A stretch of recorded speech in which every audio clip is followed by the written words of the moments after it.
Bonjour à toutes et bonjour à tous, bienvenue dans le podcast InShape to Grow, le podcast qui a pour mission de vous soutenir, vous et votre communauté, dans une démarche holistique de la santé.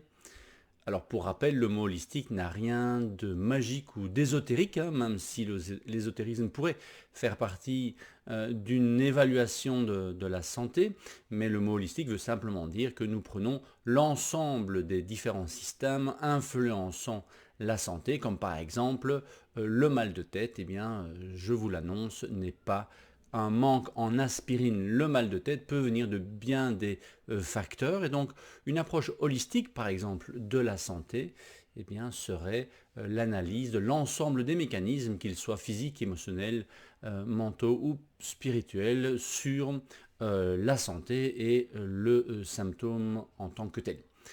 Aujourd'hui, malheureusement, nous sommes souvent face à des solutions extrêmes qui s'opposent. Ce podcast a pour mission de trouver, ou en tout cas de tenter de trouver, une voie du milieu à toute humilité et de vous proposer sur différents sujets justement une étude, une évaluation, une réflexion selon deux thématiques opposées. Alors aujourd'hui, je voudrais aborder les troubles affectifs saisonniers et vous poser la question, doit-on étouffer ces sensations et booster le moral en se disant c'est pas grave, c'est juste un manque de quelque chose, ou est-il plus sage finalement d'écouter ces sensations, de se faire plaisir en restant sous la couette, en mangeant des cookies juste sortis du four, parce qu'il y a telle et telle raison qui justifie éventuellement ce comportement. Et donc, je vous propose d'aborder cette dépression ou ce syndrome de la dépression saisonnière, de la déprime saisonnière, selon plusieurs axes. Alors, ce trouble touche principalement les populations au-dessus du 30e parallèle nord et en dessous du 30e parallèle sud. Il n'y a que 1% des Floridiens qui souffrent de dépression saisonnière, avec plus de 10% des Alaskiens, des habitants de l'Alaska. 5% en moyenne de la population souffre de ce syndrome, donc diagnostiqué, et on est entre 10 et 20% de la population générale qui ressent des symptômes plus ou moins importants de ce syndrome. Alors les chiffres sont relativement variables, puisque une observation du chercheur Marc Hébert, centre de recherche Cerveau de Laval au Québec, estimait qu'en 2017, il y avait 50% des Québécois qui souffraient de ce blues de l'hiver, c'est la version light de la dépression saisonnière, qui était à l'époque 2 fois plus élevé que la moyenne des autres années. Alors, qu'en est-il finalement cette année?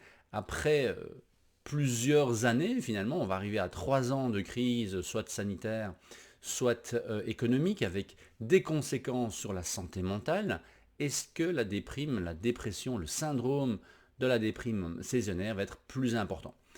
Alors attention, il y a effectivement un diagnostic qui peut être posé, un diagnostic médical.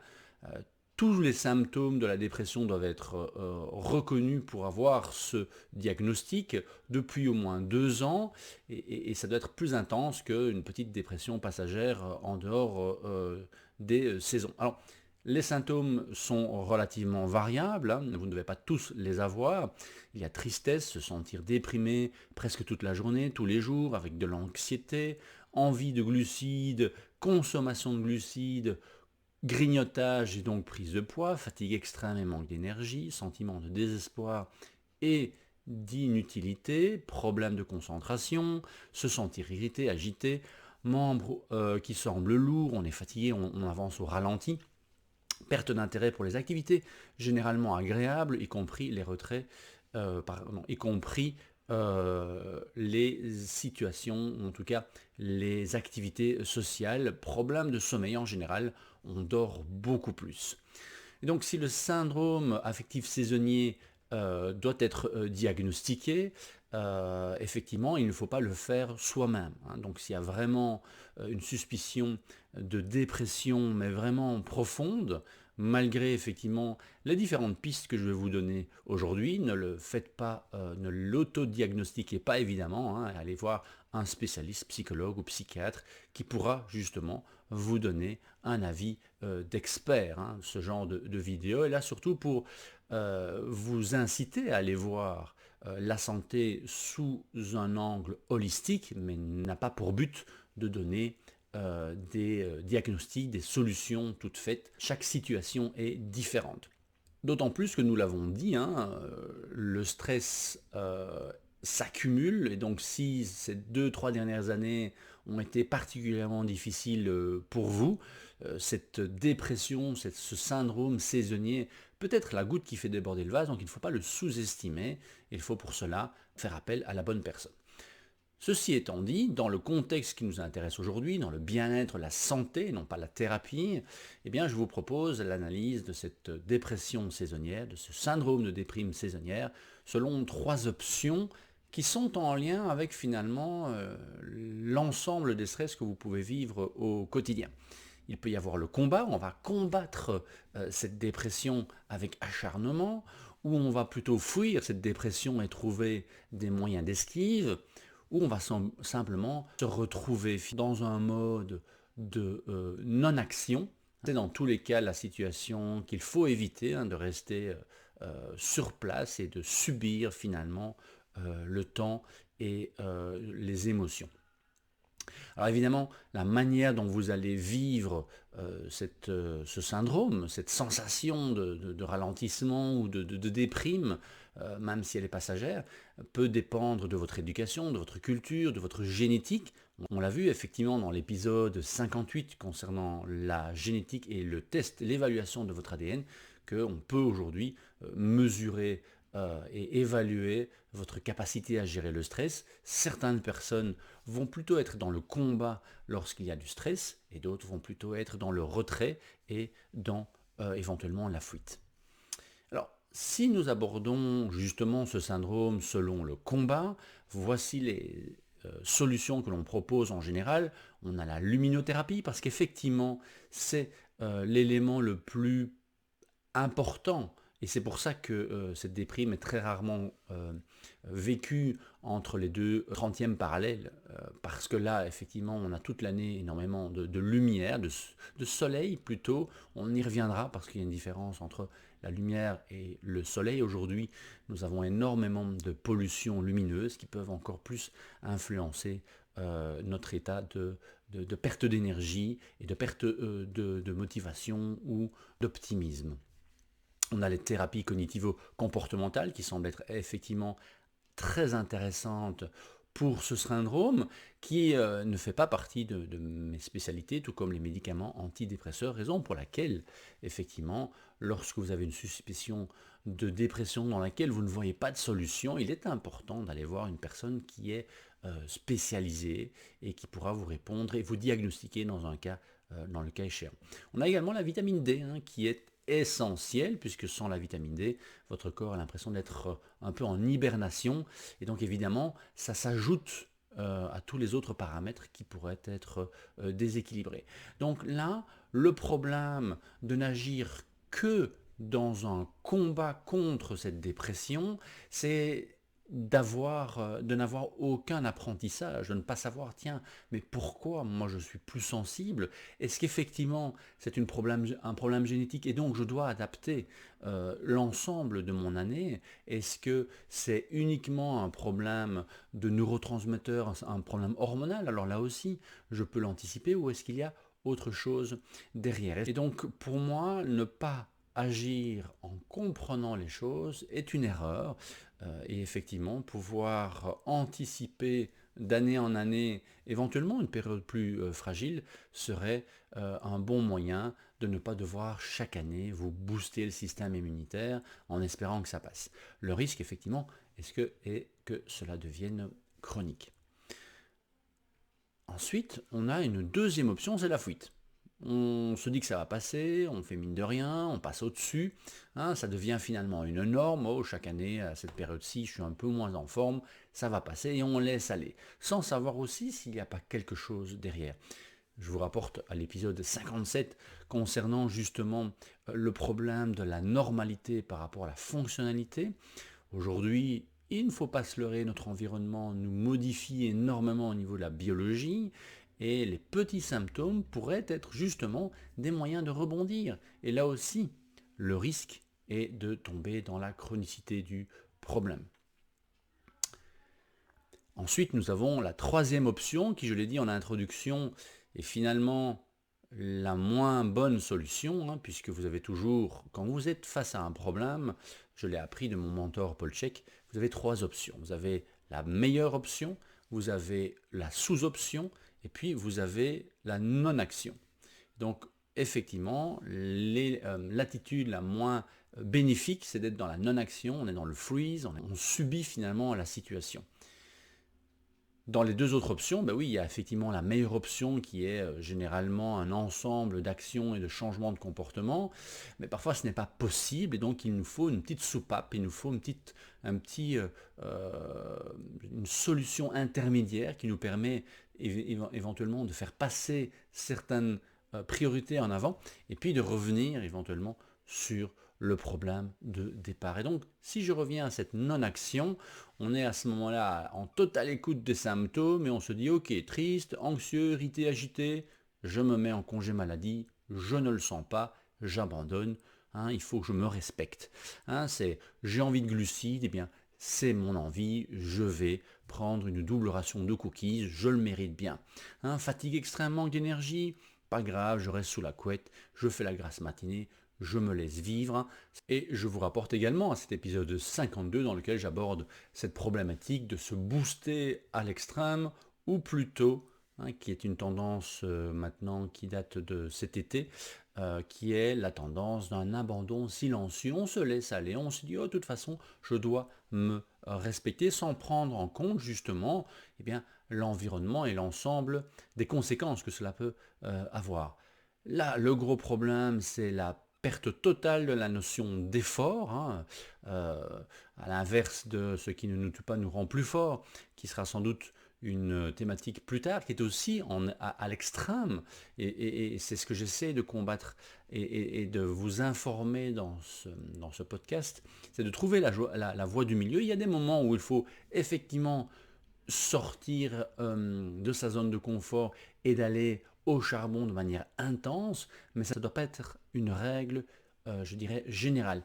À l'inverse, il y a des moments où effectivement il faut pouvoir prendre du recul, il faut pouvoir prendre du repos, mais ça ne doit pas être non plus quelque chose de généralisé 12 mois sur 12 ou 7 jours sur 7.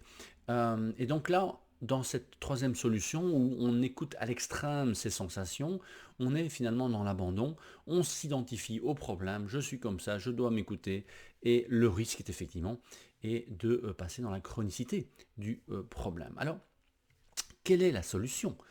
La solution, vous l'avez compris, c'est la voie du milieu, c'est de trouver un équilibre entre les deux, de comprendre que oui, nous avons chacun un rythme personnel, lié à cette génétique, lié à notre histoire, lié à notre besoin, lié à une période peut-être.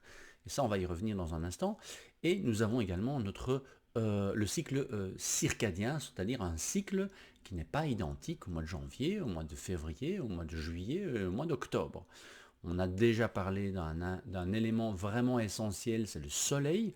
J'entendais récemment quelqu'un dire que l'élément essentiel de la production d'énergie, c'est le sucre et l'oxygène, en oubliant finalement le soleil et l'importance du soleil sur énormément de gènes, sur la production hormonale, sur la survie finalement. Donc c'est comprendre ce besoin de lumière, comprendre que nous avons besoin de neurotransmetteurs optimum et que ces neurotransmetteurs d'ailleurs, vous pourriez m'envoyer un message en privé pour l'évaluation de votre dominance des neurotransmetteurs. C'est une évaluation qui vous permet de voir effectivement si vous êtes plutôt sensible au niveau de sérotonine, au niveau de dopamine, parce que ce sont des neurotransmetteurs qui peuvent justement, dans un sens, vous soutenir dans un équilibre santé, mais qui peuvent également vous desservir. Et donc, en résumé, finalement, c'est répondre à cette citation de Socrate, connaissez-vous vous-même et vous connaîtrez le monde, disait-il.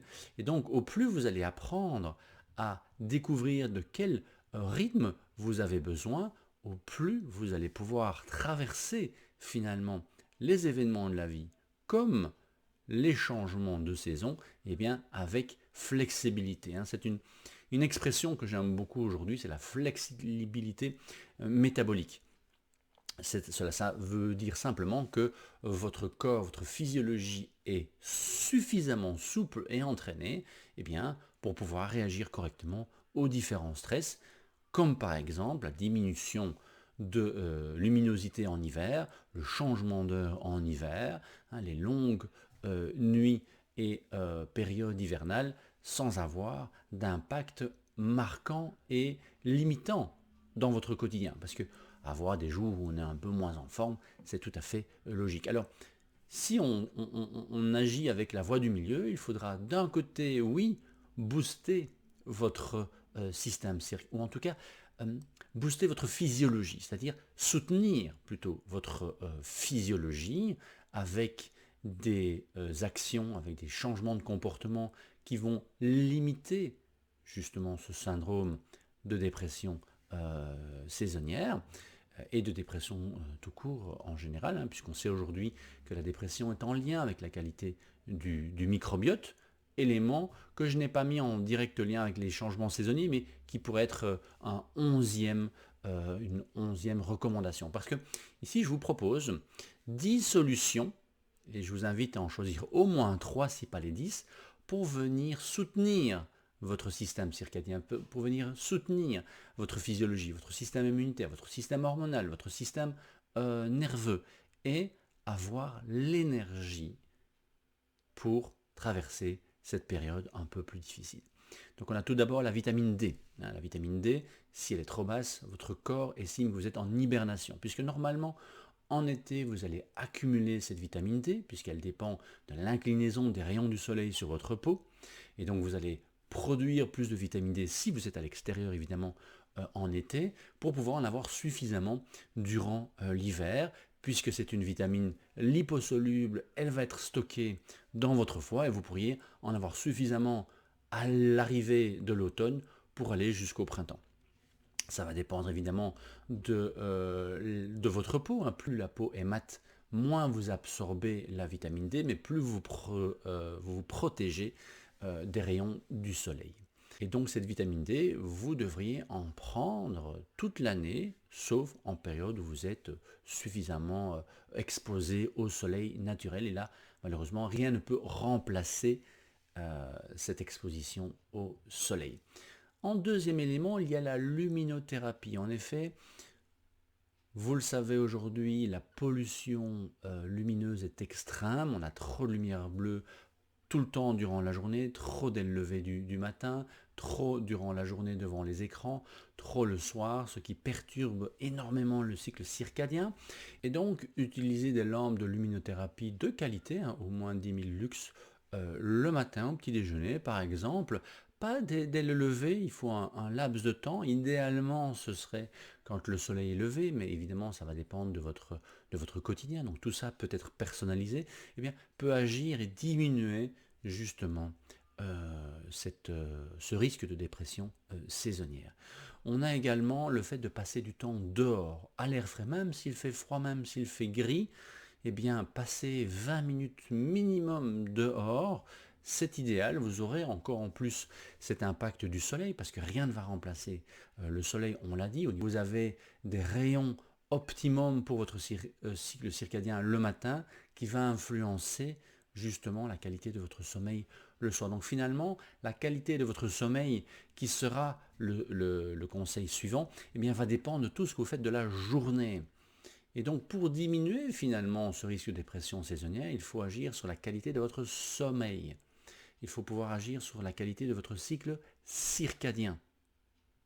Lorsque tout cela est bien équilibré, s'il y a encore des syndromes, on peut éventuellement aller un cran plus loin, et là, une prise en charge personnalisée est évidemment importante. Donc, on a la vitamine D, on a la luminothérapie, on a le fait de passer un minimum de 20 minutes dehors, quelle que soit la température ou quelle que soit la météo.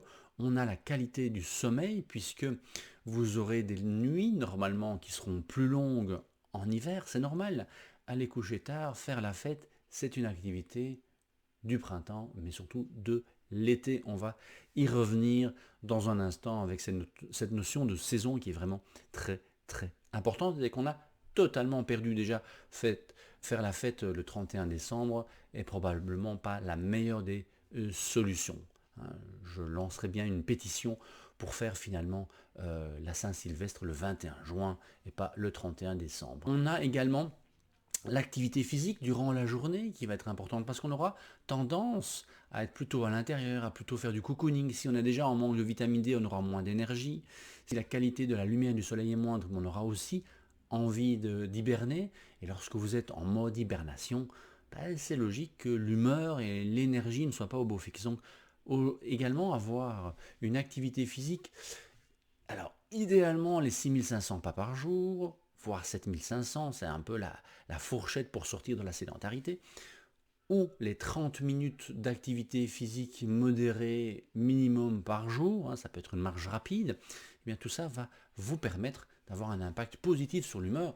Il y a un excellent bouquin que je vous recommande qui s'appelle La dépression déteste les cibles qui bougent, que en effet la raison principale du cerveau c'est de nous mettre en mouvement pour interagir avec notre environnement, hein, c'est les études du docteur Wolper, Daniel Wolper, mais en même temps, si vous restez immobile, eh bien votre cerveau il est de moins en moins efficace, ça va avoir un impact négatif sur la qualité de votre sommeil, et du coup ça fait encore une fois un effet boule de neige. Rappelez-vous l'approche holistique de la santé, on ne va pas spécialement aller pointer du doigt comme on pourrait le faire dans le combat de la dépression, sur uniquement les raisons primaires d'une possible dépression et éventuellement aller vers l'élimination du syndrome. Il faut pouvoir le comprendre. C'est une attitude qui est beaucoup plus bénéfique, beaucoup plus sereine aussi. En termes de micronutrition, on a le magnésium qui est impliqué dans plus de 300 réactions biochimiques, qui est impliqué dans la production d'énergie. Donc si on a moins d'énergie l'hiver, si on est un peu plus stressé, eh bien on aura besoin de plus de magnésium. Mais si on est plus stressé, on va consommer plus de magnésium. Donc ça fait un effet boule de neige également. Donc le magnésium et la qualité de votre magnésium va vraiment être importante. Vous avez la vitamine C, qui est un stimulant, un antioxydant, qui est souvent un peu considéré comme, je dirais, la solution. Oh, vous manquez d'énergie, prenez un peu de vitamine C. Non, la vitamine C est vraiment essentielle. Nous sommes les seuls mammifères avec le cochon d'Inde à ne pas pouvoir produire notre propre vitamine C. Donc c'est vraiment une vitamine essentielle, hein, puisque les vitamines, par définition, on ne peut pas les produire soi-même.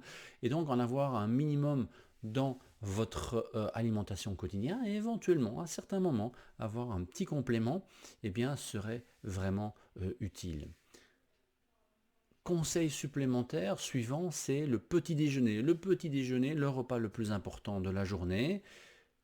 Pas tout à fait, pas pour tout le monde, on en a déjà parlé, c'est une question génétique. Le jeûne intermittent peut être une solution, mais pas toute l'année, donc ça aussi c'est à personnaliser. Le jeûne intermittent, ça peut être supprimer le repas du soir et pas uniquement le repas du matin.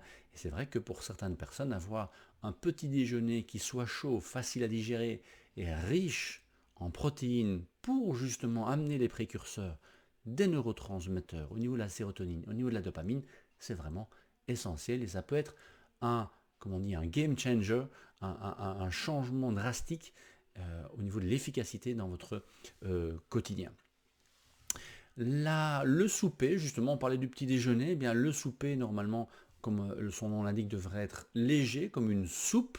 Rappelez-vous, ce n'est qu'au XVIIIe siècle que l'on a changé ce souper de la soupe en un repas plus important, parce que les aristocrates français du XVIIIe siècle estimaient que recevoir monsieur le comte avec une soupe ne se faisait pas, donc on a commencé à manger un peu plus. Évidemment, dans notre quotidien aujourd'hui, c'est un peu plus compliqué, parce qu'on n'a pas le temps, on est pressé comme des citrons, on court comme des dératés. Eh bien, c'est justement le moment à l'automne de lever le pied, ce sera notre deuxième étape hein, dans les solutions que je vous propose aujourd'hui, ce sera de lever le pied et pourquoi pas améliorer encore une fois la qualité de notre sommeil avec un repas léger le soir, une soupe avec plein d'épices avec un petit apport de protéines, mais vous le savez, ce sont les bons glucides qui vont permettre justement de favoriser le sommeil. Donc, à choisir le porridge le matin et le repas du soir avec le steak, peut-être que c'est le moment d'inverser les choses et d'avoir les bonnes protéines le matin et d'avoir eh bien, la soupe avec une portion de quinoa, avec une petite portion de riz sauvage, une petite portion de protéines éventuellement, pour avoir quelque chose de léger, hein, qui ne nous amène pas à avoir faim avant d'aller dormir, qui nous permet justement de mettre notre système digestif au repos et de favoriser le sommeil. Dernier conseil, c'est effectivement d'avoir suffisamment de contacts sociaux. Nous ne sommes pas des animaux qui hibernons, justement. Et donc il faut pouvoir trouver le juste milieu entre je lève le pied, hein, cette deuxième étape que je vais vous proposer dans un instant, mais avoir des moments de plaisir avec des amis et pourquoi pas ajuster certains de ces conseils ensemble et donc faire de l'activité sportive ou une balade matinale avec un voisin, avec un ami. Et aller chercher, comme on en a parlé dans l'épisode 53, l'archétype dans votre environnement qui est plutôt motivé par l'activité sportive, qui a cet archétype du guerrier qui est naturel chez lui. Allez voir vos amis qui sont sportifs de nature et allez voir si vous ne pouvez pas profiter de leur énergie débordante, même en hiver, pour vous aussi sortir, avoir des contacts et pouvoir nourrir votre système nerveux, hein, votre système parasympathique ventral qui nous permet de nous guérir, de récupérer, qui est d'autant plus important en automne et en hiver. Donc, première étape, on va soutenir notre système hormonal, notre système nerveux, notre système circadien pour diminuer les risques effectivement de déprime saisonnière. Et néanmoins, on va également s'écouter, profiter du ralentissement de la nature, de la diminution de la lumière durant la journée pour justement, finalement, faire le point sur ce qu'on a fait de positif durant les premiers mois de l'année.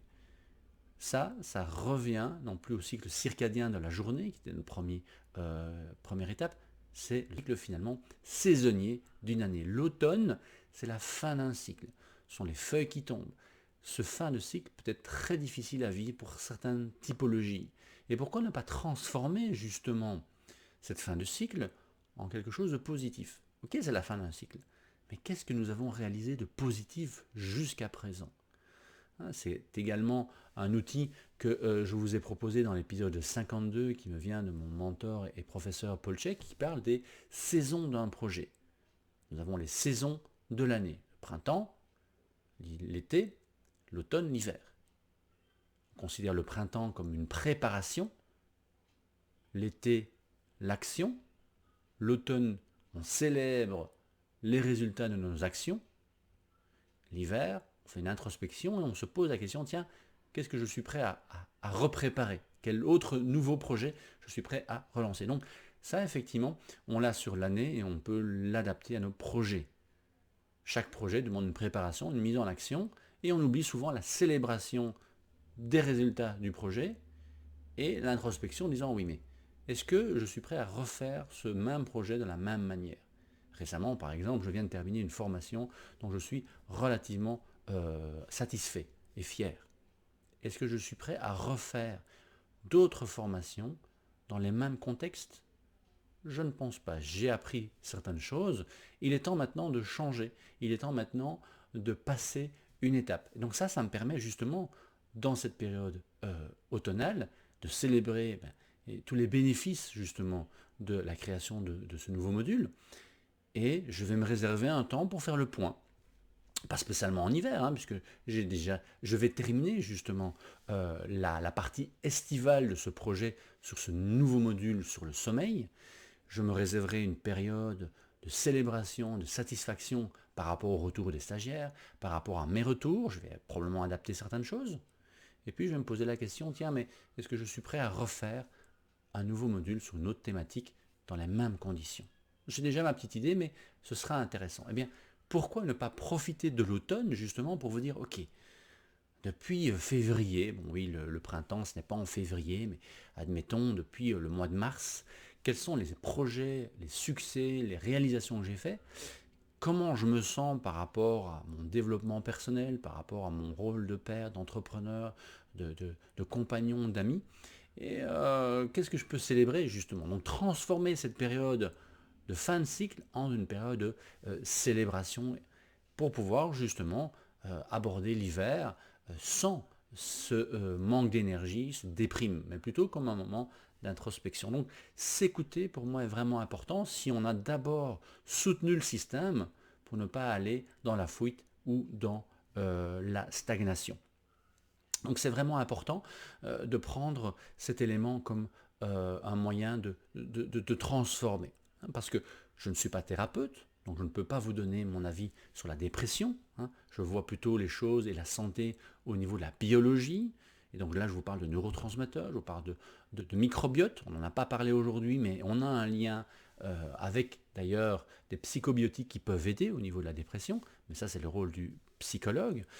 Mais plutôt se dire, ok, si je me sens pas trop bien systématiquement en automne, quelle occasion se présente à moi? Hein, c'est ce qui devient maintenant très populaire en développement personnel, que le mot crise en chinois a deux significations. C'est effectivement une problématique ou une opportunité. Donc quelle opportunité pourriez-vous justement découvrir dans cette période un peu plus lente, qui commence en tout cas à se ralentir?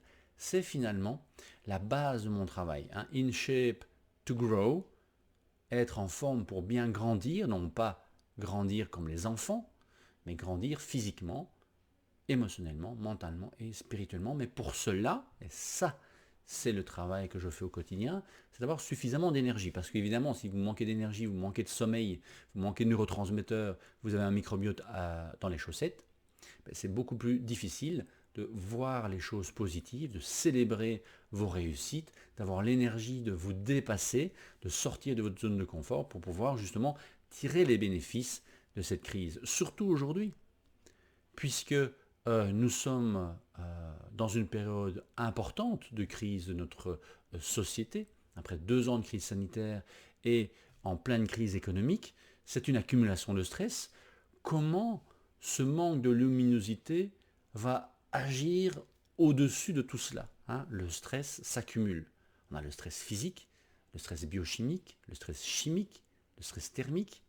Par exemple, hein, pourquoi tout le monde tombe malade dès que les températures descendent et puis remontent? La semaine dernière, on avait le mercredi 24 degrés et le vendredi moins 3 degrés. Bien pour cela, il faut une flexibilité métabolique. Une flexibilité métabolique qui peut être adaptée à ces 7 sources de stress. Physique, biochimique, chimique, thermique, électromagnétique, émotionnel et mental. Et donc aujourd'hui, nous sommes dans un moment propice justement pour rééquilibrer finalement son énergie, savoir dans les 10 points que je vous ai proposés lesquels vous pourriez mettre en application avec vous, ou avec votre communauté ou avec vos coachés, et 2, prendre le temps de faire un pas vers l'arrière pour prendre du recul. Donc c'est prendre du temps pour prendre du recul.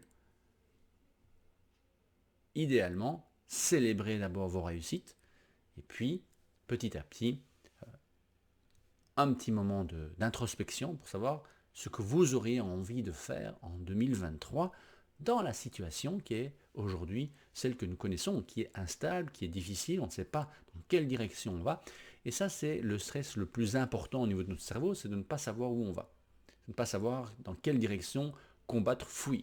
Et puis dans le stress, on a 2 options idéales, c'est combattre ou fuir. Maintenant, si on se retrouve dans la stagnation, dans le freeze, ça devient extrêmement péjoratif au niveau de notre physiologie, de notre capacité de résilience. Et donc, c'est vraiment ce que je vais vous inviter à faire suite à cet épisode, c'est de vérifier dans ces 10 points s'il y en a l'un ou l'autre que vous pourriez améliorer, voire les 10 au complet. Et dans un deuxième temps, se dire, ok, nous sommes en automne, le temps ralentit, les jours continuent à se raccourcir. Qu'est-ce que je pourrais adapter dans mon quotidien, dans mon rythme quotidien, pour, apprécier ce que j'ai fait dans la première partie de l'année, célébrer mes réussites et arriver au mois de décembre avec, je dirais, la plupart des gros projets aboutis et me poser la question, tiens, mais finalement, en 2023, de quoi j'ai envie? De quoi je suis capable et qu'est-ce que je devrais mettre finalement en place pour diminuer cet inconnu, pour sécuriser éventuellement certains domaines dans lesquels j'ai trop de stress. Et rappelez-vous, une citation que j'espère vous comprenez, parce que j'ai eu une conversation hier avec un collaborateur qui ne semblait pas avoir compris cette citation. Vie est un sport individuel qui se pratique en équipe. C'est un sport individuel, personne ne va ressentir ce que vous ressentez, même les plus grands empathes, je dirais, de la planète, peuvent ressentir ce que vous ressentez sur le moment, mais non pas toute votre histoire. Et donc, oui, c'est un sport individuel, parce qu'on est seul au monde, avec nos émotions, nos apprentissages, nos doutes, nos peurs, etc. Mais ça ne veut pas dire qu'on doit les vivre seul et qu'on doit tout faire seul. On a une équipe autour de nous. Certains ne comprendront pas, certains seront forfaits, mais ne restez pas seul. Et par rapport à cette réflexion, si vous avez besoin d'aide, par exemple au niveau du soutien de votre physiologie, eh bien, allez voir votre médecin, allez voir votre coach sportif, venez me voir et posez-moi vos questions en MP. En tout cas, vous avez aujourd'hui accès à énormément de canaux pour avoir de l'information. Ça ne veut pas spécialement dire que vous allez directement vous adresser à la personne. Quand j'ai vécu une période extrêmement intense, eh bien, il y a des youtubeurs qui sont devenus des amis, qui sont vraiment des personnes de qualité, mais qui, en plus de leur qualité de vie, professionnelle et personnelle, eh bien, ont réussi à faire passer leur message, parce que ce n'est pas toujours le cas, eh bien, ont pu me soutenir juste par leur message, par leur podcast, par leurs vidéos. Donc ça peut vraiment être ça, l'équipe qui est autour de vous. C'est d'ailleurs un élément que j'utilise dans la modélisation de la santé optimale, c'est de se poser la question, tiens, mais qui fait partie de votre équipe? Qui est là pour vous soutenir quand vous en avez besoin? Ça peut être un mentor, ça peut être un professeur, ça peut être un médecin, ça peut être un coach, ça ne doit pas être spécialement quelqu'un de direct. Et donc si vous êtes coach, eh bien, adaptez cet état d'esprit avec vos coachés. Sachez que automne et hiver, c'est pas spécialement à ce moment-là que vos coachés feront les meilleurs résultats au niveau de la performance, au niveau de la perte de poids. Donc prenez ça en compte. Quand je donne cours et que je parle de la périodisation en cas de training et musculation, eh bien je parle de la périodisation en remise en forme, en leur disant que novembre et décembre, il faut être à l'écoute des coachés pour savoir si c'est une période où on va simplement stabiliser pour pouvoir profiter justement de la nouvelle année, de l'hiver, de la réapparition de la lumière petit à petit, pour remettre un peu l'intensité, et où est-ce que le coaché est moins influencé par ces changements saisonniers. Donc ça, il faut le prendre en compte. Il faut prendre en compte le rythme de la personne et le rythme des saisons. Maintenant, si vous êtes entrepreneur, n'hésitez pas. Si vous avez envie d'avoir une modélisation de votre santé optimale, eh bien, contactez-moi en message privé. Allez voir sur mon site davidgermont.com et je pourrai déjà vous donner quelques pistes.